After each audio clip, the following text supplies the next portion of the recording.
episode 5. You're not crazy. It's out of order. Crack our claws, cheers our claws. That's what we do every episode, y'all. No matter how hard or how funny, it's we still got to drink through it. We're drinking through it. So today's episode, I want to start out with just a little content warning that today we are talking about infant loss. Mm-hmm. That's obviously like a very sad, very heavy topic. So if you're a person who has experienced the loss of a child, the loss of an infant, we just want to invite you to pace yourself through the episode. Mm-hmm. It's a really beautiful story, and we're really honored to make space to tell it. And, you know, with any of our episodes, if a topic's harder for you, take your time to get through it. Mm-hmm. Take care of yourselves. Take care of yourselves. It's important that we talk about these things. It's uncomfortable. It feels awkward. It feels wrong. But we are doing it. That's what we're here for. And we are creating the space for these, you know, people who experience these horrific events or funny, any kind of thing that they want to share.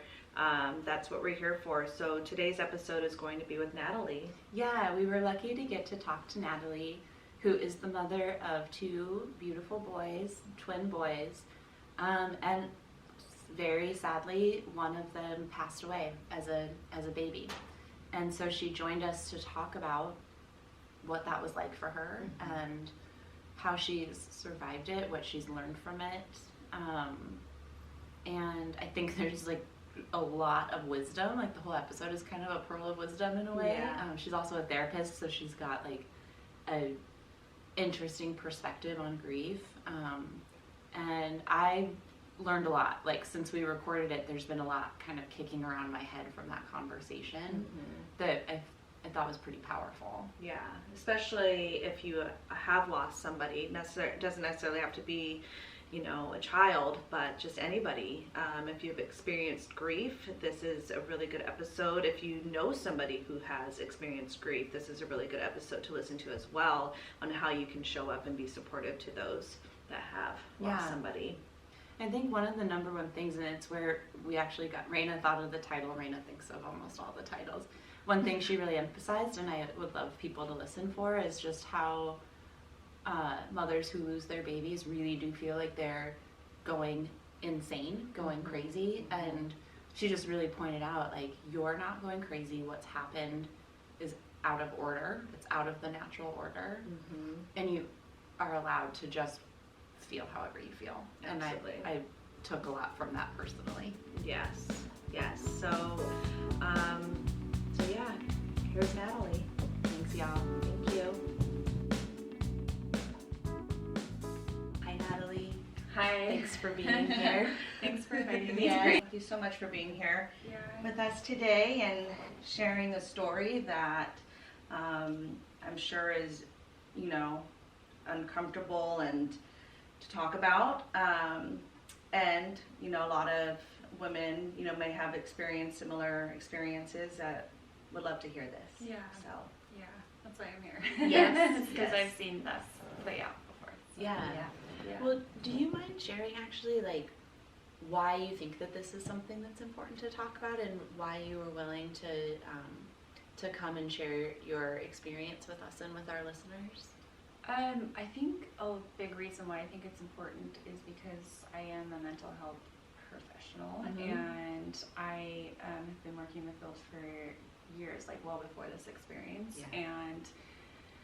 And you know, I even before that experience, I worked with kids and families with, you know, really significant trauma histories, and I realized through this experience, like, death is its own thing. Like, mm-hmm. it's just, I mean, it goes again, you know, with especially losing somebody to somebody who's young, it's like goes against the natural order of things in life, you know. Totally. And everything we see here, you know, like we go to school because we think we're going to live long lives and have these long professions. We go to a hospital when we're sick, you know, to take care of our bodies. Like, everything that you see in our world, like, you know, supports the idea that we're here, we're going to be here for a long time. Mm-hmm. So, you know, when somebody gets to the end of like a normal lifespan and dies, you know, like, it's always like a sad thing, but it also is a little bit different than when you are when you experience a death with somebody much younger than that typical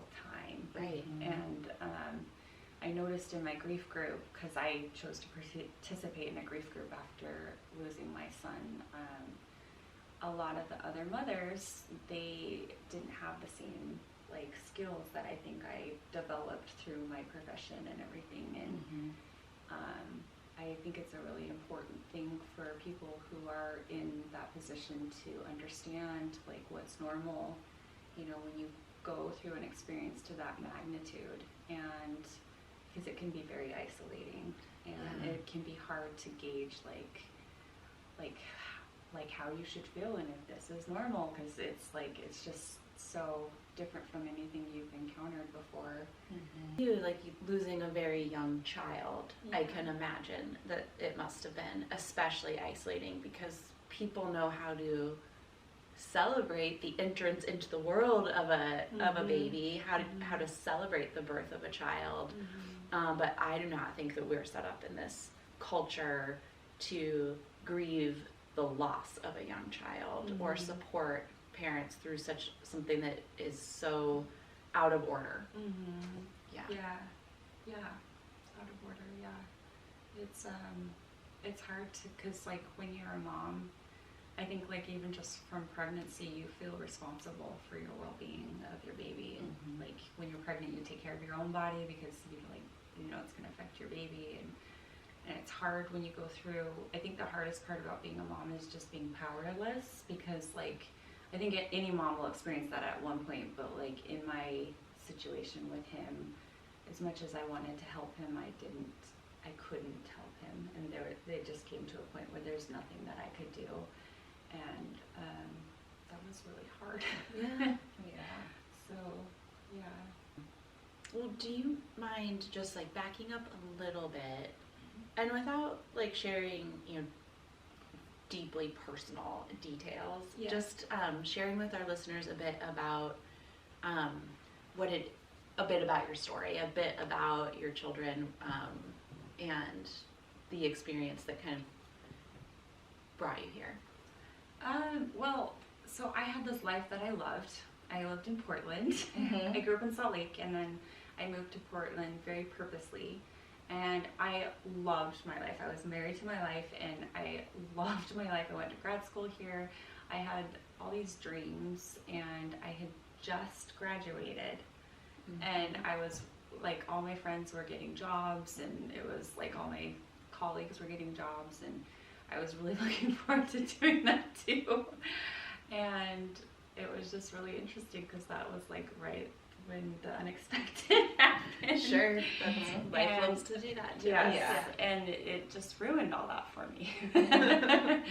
And so, so it was just like a really, when I found out I was pregnant, I just knew that I didn't know what it was, but I had this sense that my life was going to be unusually rocked. Like, I just knew that my life was going to change in a really big way. Like, obviously when you're pregnant you know that, but like I just knew that like I had this feeling I wasn't going to be in Portland anytime soon, and it just was because I was planning to do my whole pregnancy there and that sort of thing, and I just had this really strong feeling that things were going to change, and they did, because you know, like finding out I was pregnant was the first shock, and then finding out I had 2 babies was the next shock. And then, you know, as my pregnancy progressed, they started to like notice that one of my son had a few issues that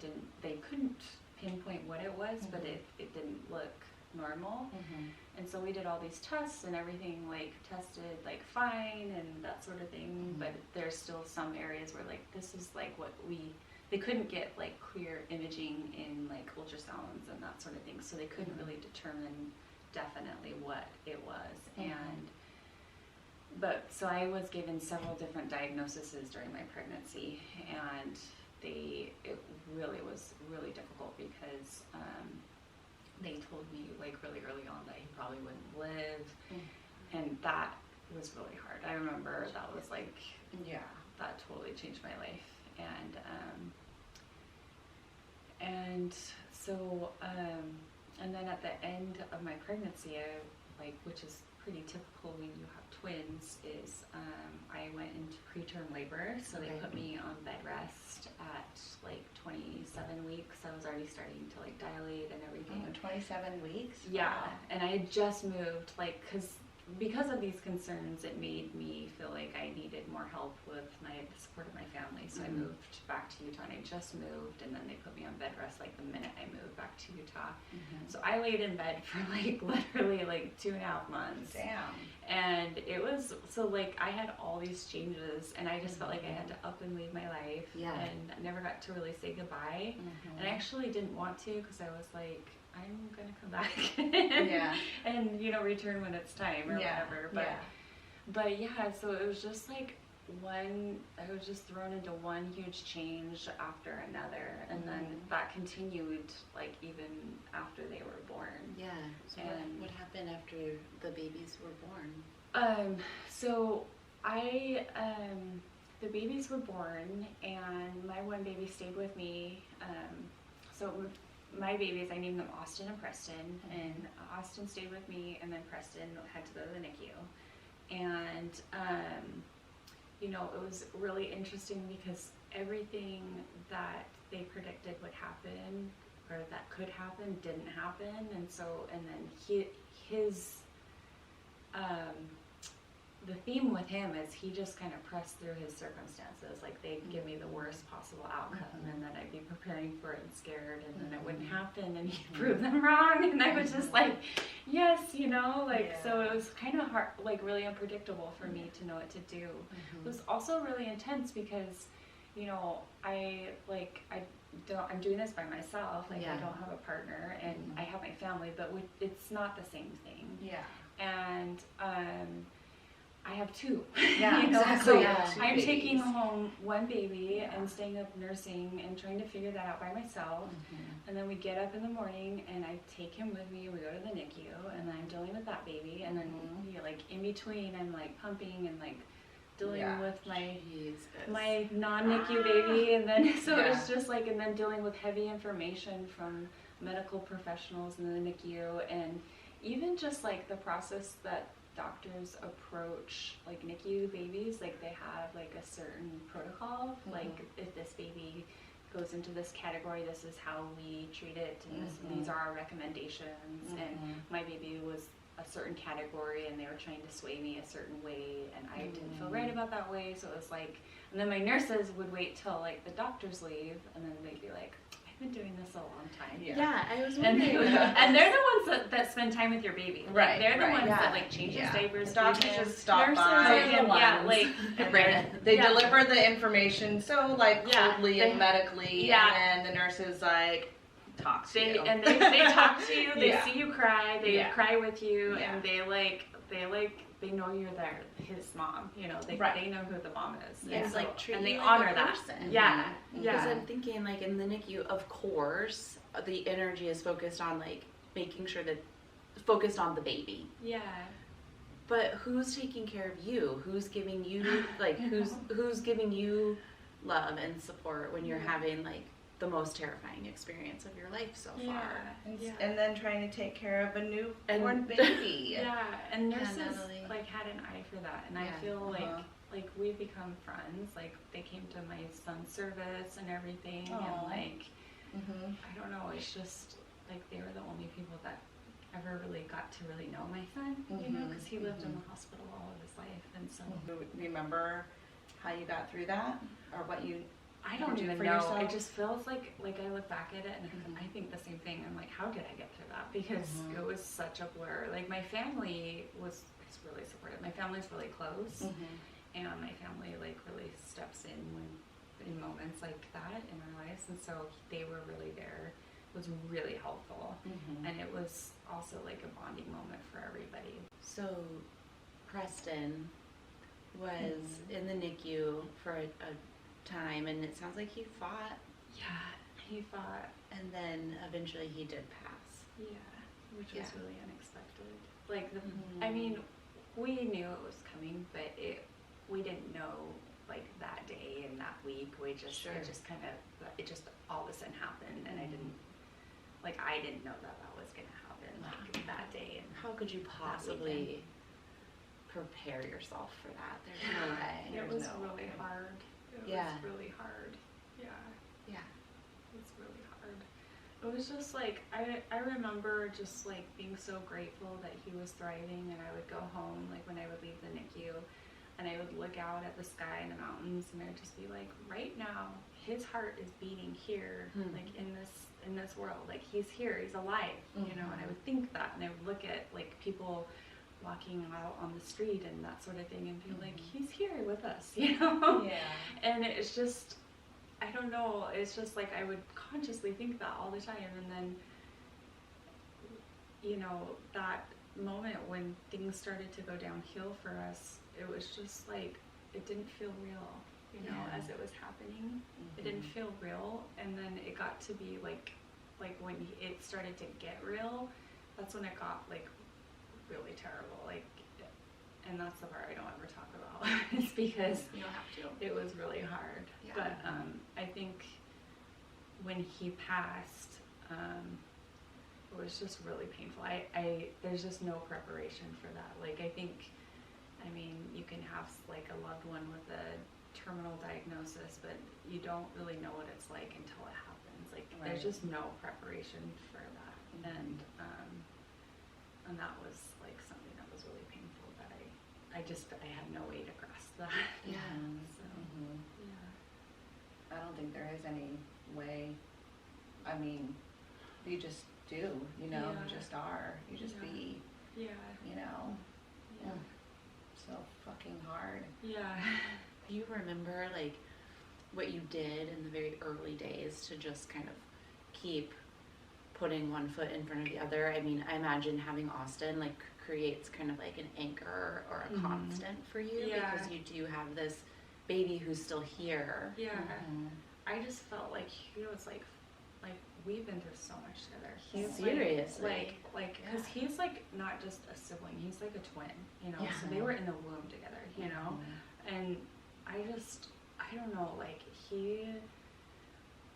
I like held on to him. You know what I mean? Because, and he doesn't even talk, you know, and I'm doing all the work, but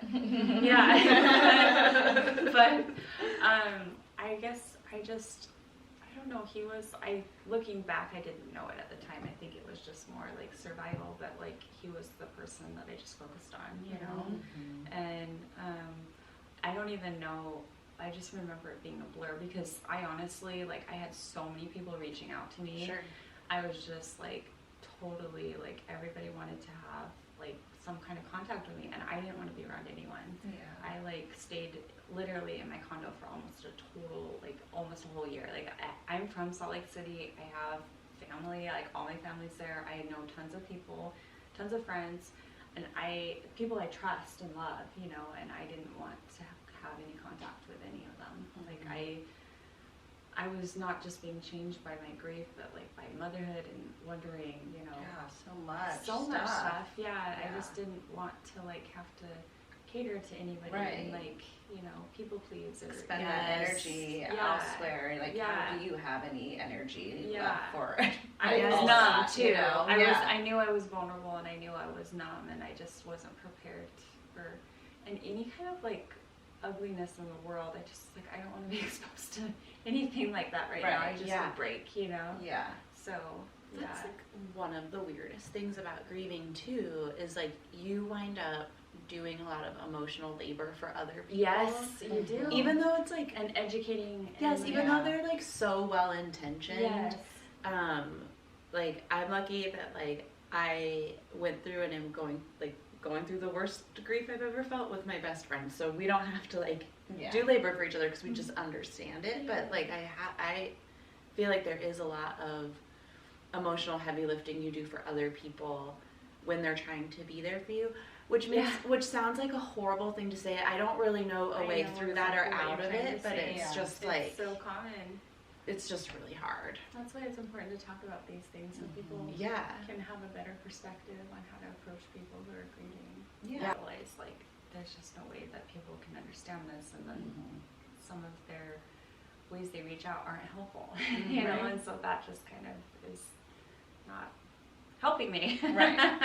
Yeah. So, But yeah. also, we're like, but please also reach out. Yeah. Please don't leave us. I know. Maybe I said it. Yeah, I can see why people would be intimidated, but so I don't want to make it worse. But at Right. the same time, I think we really need to like reestablish, because back in the day, like when people would have a stillborn or have a baby, their approach was like they wouldn't even let the mom see the baby or hold the baby. They just hurry and take the baby. And the idea was that if you kept them separate, then they wouldn't have time to bond, and it would be easier on the mom. Oh my gosh. And they didn't think it was appropriate to take pictures of the baby and that sort of thing. And so, obviously, we've made a little bit of progress since then. Right. I mean, that's like the generation of like, just Yeah. sweep it under the rug, you know Yeah. what I mean? And Yeah. we're not going to talk about this, Yeah. and we're going to pretend it didn't happen. Yeah. Like, that's like our parents' But generation. hopefully, you we know? can make more strides because, Yeah. these are the kinds of things we're facing now. Totally. And they don't get talked about, so people don't know, and so they avoid us grievers. Yeah. And it's Scary like, griever you people. already have a bond. They were inside of me, I was growing a life, you know, like, Yeah.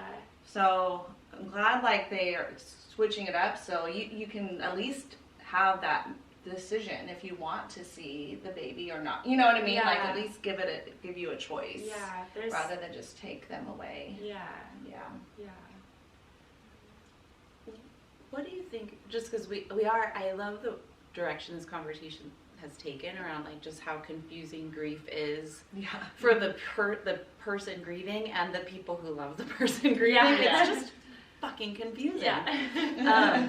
I'm curious, like in your experience, what are some of the things that people don't seem to understand about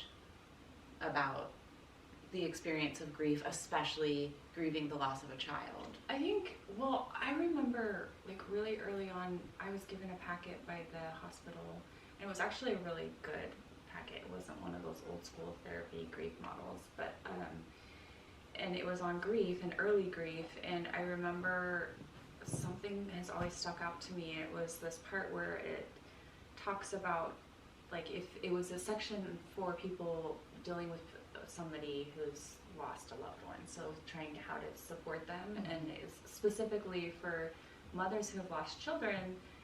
It said to be a good listener, not an advice giver, and how important that is for the griever to share their story, and not only share their story but share it multiple times. And the reason why is because for their universe has been so like rearranged, and talking about how your sense of time gets really skewed, because like it just is so altering. It helps them process the loss from having happened to happened in the past. Because sometimes, depending on like things that you're exposed to, it can just bring you back, and you feel like it's still happening, or it happened, even though there's a big part of your awareness that knows that it's happened, but you're in a state where it still feels fresh.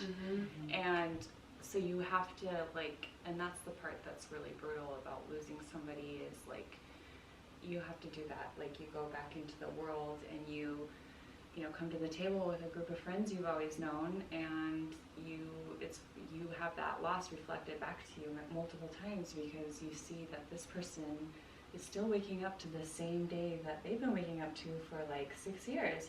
They still have that same frame of reference to orient their life and their challenges and that sort of thing, and that really makes you aware of like how much you've been gone and how much your world has like imploded, and then that becomes painful, and that also can make it challenging to want to keep like coming to the table with friends, and maybe even like thinking a little bit further about like, are these the friends that I want to be with if they're not aware of this, or and being like, I have this much energy, like who's it gonna go to? Right. So Right, for sure. yeah, I think you're so like right on about sharing. I love that. Keep telling your story over and over again, because it does create a sense, like a timeline, and it, because with any kind of trauma, it lives inside your body, and that you can be right there experiencing It's that the same cereal. feeling. Yeah. And so Valentine's Day is actually a really significant day for me. It was like the last day that my son was fully, like, he actually passed on the 16th, and Valentine's Day is the 14th, but it was the last day that he was, like, alive and well. Mm-hmm. And the next day it was like he was just cold and everything. But I have a really good memory from Valentine's Day because I was at the hospital that day, and I chose to take a break, and they have this little area where they serve dinner for families that are staying there. And so I went to go get dinner, and they were passing out roses to all the mothers, and I got this white rose, and it was just like really sweet, and it was just like kind of like a nice reprieve, you know. And I actually still have that rose. It's like sitting in my, I dried it, and it's sitting in my kitchen and everything. And but so my son goes to this all connects. So my son goes to this little Montessori class in the mornings, and he's only 2. And I picked him up on Valentine's Day, or it was actually Valentine's Day, I think was on the weekend, but I picked him up for the last day before Valentine's Day, and he came home with all these Valentines, and I didn't even know, like, I didn't make him Valentines for his classmates or anything. So I asked his teacher, I was like, are you, like, so was I supposed to do Valentine's? She was like, well, all the other moms did. I was like, I am so sorry. And I could tell it, like, kind of bothered her a little bit. And I didn't even, like, think about it. Like, because honestly, like, in that period of time, this is something that's new, is, like, I've never had this happen, because especially being a mental health professional, like, awareness is so important to me, and I've always been super aware, but, like, that period of time, I was, like, having panic attacks, and it was happening, like, every day, to the point where I saw my doctor about it, and I was getting medication, and I had a panic attack, like, every single day. And then I finally realized through that experience that, this is why this is happening. Like, my body has recorded this, and it takes me a second to process, you know, like, this, it's Valentine's Day, and that's why, you know? And so it's just, it's really interesting how, like, that just showed up, you know, like, I have all these skills to, like, calm myself, and, you know, but that didn't mean crap, because my body wouldn't let me get away with that, you know. It's really common for mothers who have lost children to feel like they're going crazy. Like, that's a very common theme that comes up. And, you know, I'm lucky because I have a lot of skills through my background, but I noticed there was a lot of, like, issues that came up in my group where, like, people were learning about that for the first time, and they didn't know that that's a very normal response for an experience to that magnitude, you know. So, like, what happens? Like, what do you mean they think they're going crazy? Because to me, like, that feels surprising, because it's like, of course you feel like you're going crazy. You just lost a child. It's the most unnatural feeling thing. But I'm curious, like the symptoms. Like, what do you mean, or like what's happening? I think are they just getting gaslit by the world? I think you live with an insecurity, because, like, there's awareness, like, when you go out to the world and you see kind of, like, somebody seems kind of sheltered, and that, like, oh, they wouldn't be able to handle it, you know, or whatnot. And I think that, like, so one mother, for instance, we were talking about this, and she made a comment to me, because she struggled after losing her son, and she made a comment to me. She was like, you know, if people could see inside my thoughts, they would think I'm crazy. And I have felt that exact same thing. And I just felt so relieved to hear somebody else say that, because, like, I know, and I've heard other parents say the same thing in different ways. Like, it's isolating to notice that you are going through an experience that most of the world doesn't relate to. And that's the part, and that's mirrored. So we were just talking about this, like, that's mirrored back to you in several different ways. Is like, you've just encountered this huge experience, and it's not shallow enough for the world, and so you feel like the different one, you know, and we don't really have a framework for it, you know. Like, the framework that I used to work with whenever I had a problem or dealing with stress and that sort of thing, it just doesn't, it's been shattered, you know. And so I'm trying to I'm still working on that part for, you know, my new normal, I guess. Right. So, Well, I'm curious to hear like what has worked for you. So one resource that you actually shared with me, when I was earlier in my grief process was Megan, the author and like grief worker Megan Devine. Yeah. I'll put her Instagram in the show notes so that people can find her. But she talks a lot about building a life alongside your grief instead of this idea of like recovering from it. Yeah, like it's which was really linear, helpful. like step-by-step process that you return back to normal. 'Cause Yeah. your life will You're never be not. normal. Yeah. And that's the changed purpose of the forever. experience, I think. You know, we all, you know, come here to have an experience, and Totally. I don't think we're supposed to stay the same, you know? Right. So, No, I mean, that's the hope, right? Yeah. That we're evolving and Yeah. changing, and I mean, and we have these earth-shattering circumstances sometimes, you know, these experiences, and then we're like, okay, like, now what? You know, what am I supposed to do with this? You know, and then see it in a way. Of course, you're grieving, and of course, it's fucking sad. But then also, what is this? What is this? What am I? What? Where can I go from here? Yeah. You know, like there's, like I said this in the previous episode. You know, you have like at some point you have a choice to decide if you just want to live in your suffering or if you want to start the healing process. Yeah. You know, and of course the healing process again is not linear. Yeah. It's going to be up and down, round and round. You know, you're going to be back where you fucking started. And sometimes probably that's at some doing point. nothing. Like for me, like, you know, like I think there's this idea like when people are depressed, they sleep a lot and they avoid their friends, and I don't know, like that definitely explains me for the past year or so. You know what I mean? But like you are processing so much, so much more than the typical person. Right. It makes a lot of sense to take a lot of sleep, to take more time to sleep, and to avoid certain experiences and people, you know, because it's hard. You have to take care of your body, you know, and so I think it's important to look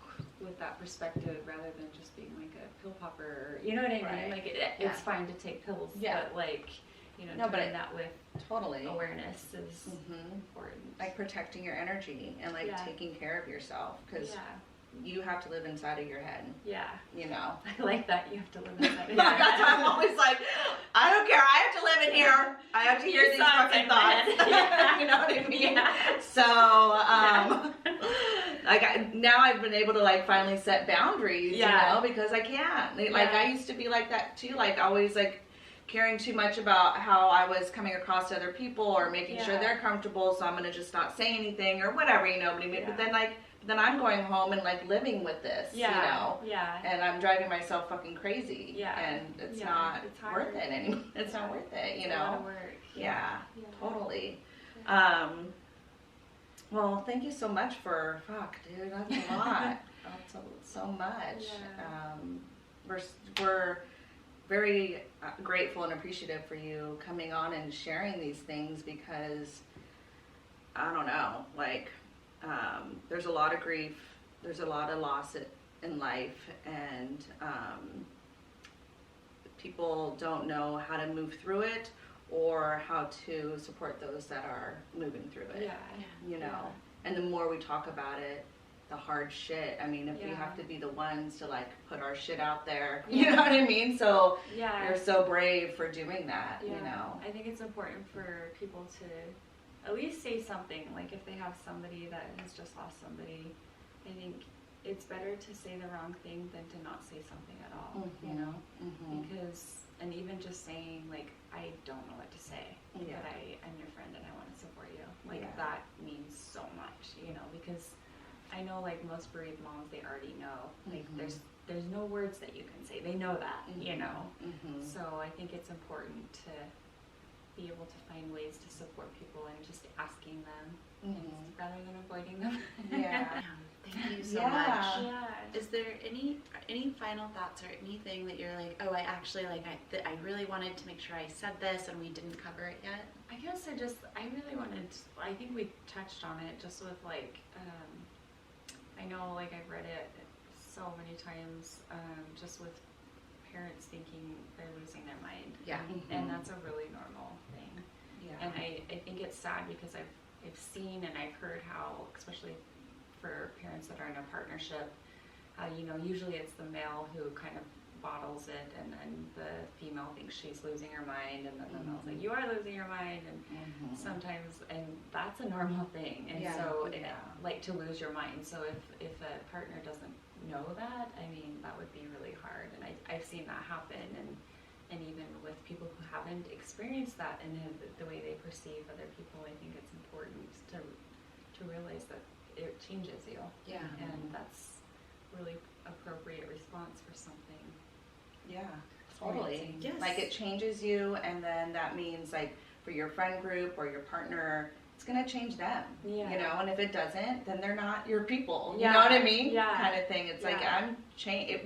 So, and losing your mind or going crazy. I mean, I think all of that is fucking normal. Like, it would be not normal to just like, Yeah. you know what I mean? I mean, obviously To try and go back to normal. Yeah. Yeah. And adapt to other people again. Yeah, and again, that would be just like your body, like a coping skill, right? Survival mechanism, just like shut down, you know. Or you feel it all, and you fucking go crazy. Yeah. And know that, you'll make it back to you, but you have to fucking feel it, Yeah. Yeah.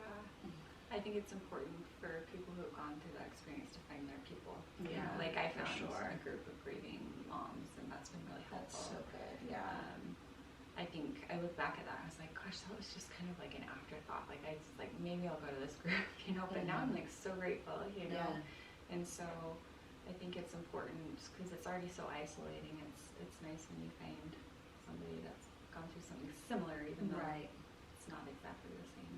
Never. Even in your suffering, like the way that you reach out and want to help others is beautiful, and I just want to just give so much love to you and Austin and Preston, and thanks for being so open and sharing so much wisdom that you've come by the hard way today. Thank you. We for really offering- appreciate it. Offering this opportunity. It's been kind of nice to share stories and that sort of thing. Yeah, I just think it's so beautiful when people can turn their story into something, even how horrible the fucking story is, like you can turn it into like helping others or you helping yourself through helping others, it's a healing, it's part of the whole healing process. We need each other.